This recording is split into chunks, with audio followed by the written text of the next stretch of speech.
આપણે બધા ક્યારેક ને ક્યારેક તો ટ્રેનમાં મુસાફરી કરીએ જ છીએ, બરાબર ને? અને લાંબી મુસાફરીમાં ઘણી બધી એવી સુવિધાઓ હોય છે જેનો આપણે ઉપયોગ તો કરીએ જ છીએ, પણ એના વિશે ક્યારેય વિચારતા નથી. તો ચાલો આજે આવી જ એક રોજબરોજની પણ ખરેખર રસપ્રદ બાબત વિશે જાણીએ. વિચારો, લાંબી મુસાફરી હોય, વોશરૂમનો ઉપયોગ કરવો પડે, હાથ ધોવા પડે, પાણી તો સતત મળતું રહે છે, પણ ક્યારે વિચાર્યું છે કે આટલું બધું પાણી એક ચાલતી ટ્રેનમાં આખરે આવે છે ક્યાંથી? આ સવાલ એવો છે જે કદાચ મનમાં આવીને જતો પણ રહે, પણ આજે ચાલો આની પાછળનું કારણ શોધીએ, કારણ કે એનો જવાબ ખરેખર બહુ જ રસપ્રદ છે અને આપણા રેલવેના સ્માર્ટ એન્જિનિયરિંગનો એક સરસ નમૂનો પણ છે.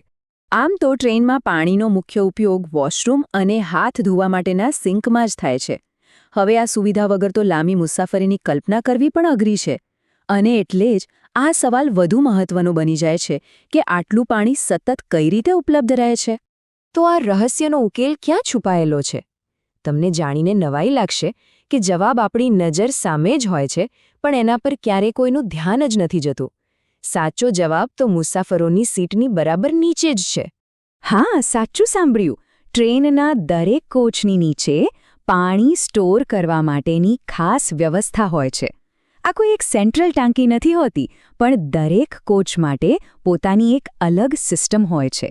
એટલે જ દરેક કોચ પાણીની બાબતમાં આત્મનિર્ભર હોય છે. આ સિસ્ટમને ટેકનિકલી અંડરકેરેજ વોટર ટેન્ક કહેવાય છે. આ કોઈ પ્લાસ્ટિકની સાદી ટાંકીઓ નથી હોતી, પણ એકદમ મજબૂત સ્ટીલની બનેલી મોટી ટાંકીઓ હોય છે. એને સીધી કોચના નીચેના ભાગમાં, જેને અંડરકેરેજ કહેવાય, ત્યાં ફિટ કરવામાં આવે છે. અને એનું મુખ્ય કામ જ આખા કોચમાં પાણીનો સપ્લાય ચાલુ રાખવાનો છે.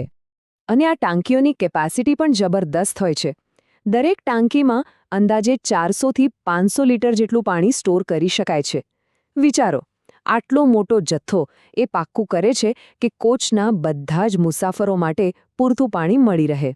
સારું, આ તો સમજી ગયા. પણ હવે મગજમાં તરત જ બીજો સવાલ આવે કે ભાઈ, જો લાંબી મુસાફરીમાં ટાંકીઓ ખાલી થઈ જાય તો શું થાય? જવાબ છે ના. એના માટે પણ રેલવે પાસે એકદમ જોરદાર સિસ્ટમ ગોઠવાયેલી છે. જુઓ, આખી પ્રક્રિયા બહુ સરળ છે. જ્યારે ટ્રેન કોઈ મોટા જંકશન કે મુખ્ય સ્ટેશન પર ઊભી રહે છે, ત્યારે ત્યાં પ્લેટફોર્મ પર ટ્રેકની વચ્ચે જ પાણી ભરવા માટેની ખાસ પાઇપલાઇન હોય છે. જેવી ટ્રેન ઊભી રહે એટલે તરત જ કર્મચારીઓ આ પાઇપને કોચની ટાંકીઓ સાથે જોડી દે છે અને ફટાફટ ગણતરીની મિનિટોમાં જ બધી ટાંકીઓ ફરીથી ભરાઈ જાય છે. આ બધું એટલું ઝડપથી થાય છે કે ટ્રેન તેના સમયે જ આગળ રવાના થઈ શકે. તો બસ, હવે ટ્રેનમાં પાણી ક્યાંથી આવે છે એ રહસ્ય ઉકેલાઈ ગયું છે. ચાલો, આ જે પણ જાણ્યું એના મુખ્ય મુદ્દાઓ પર એકવાર ફટાફટ નજર ફેરવી લઈએ. તો યાદ રાખવા જેવી 3 મુખ્ય વાતો. પહેલું, પાણી દરેક કોચની નીચે લાગેલી અંડરકેરેજ વોટર ટેન્કમાં હોય છે. બીજું, દરેક ટાંકીમાં 400થી 500 લીટર પાણી સમાઈ શકે છે.